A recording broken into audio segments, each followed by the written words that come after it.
دیر نہ کریں، وقت نہ ضائع کریں، قریب آ گیا ٹائم۔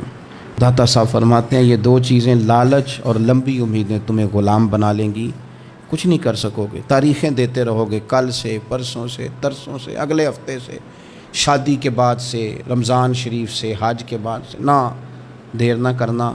ایسا نہ ہو کہ پیغام اجل آ جائے۔ بڑے سارے لوگ تھے، انہوں نے ابھی بڑے کام کرنے تھے۔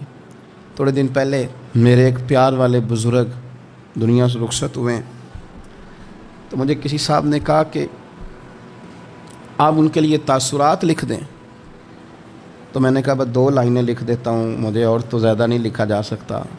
انہوں نے کہا کہ لکھ دیں، تو میں نے لکھ کے دیا انہیں کہ میری ملاقاتیں ادھوری رہ گئی ہیں، ملاقاتیں ادھوری رہ گئی ہیں اور کئی باتیں ضروری رہ گئی۔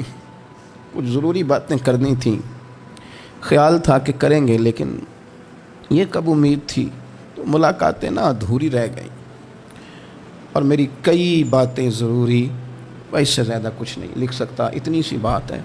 کئی ضروری کام ایسا نہ ہو رہ جائیں اور پھر پچھتانا پڑے۔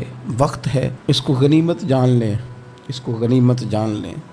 وہ کہا تھا کسی درویش نے کہ اگر آپ کے پاس ہمارا کوئی حصہ ہے تو دیر نہ کرو، ہمیں دے دو، اگر ہمارے پاس کوئی آپ کا حصہ ہے تو سجنوں دیر نہ کرو، وہ لے لو، کہیں ایسا نہ ہو کہ کل کو کہتے پھرو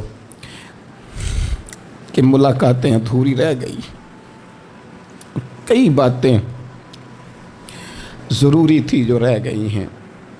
اللہ تعالیٰ بڑی جلدی سمجھ دے اور دل ہمارا پھیر دے۔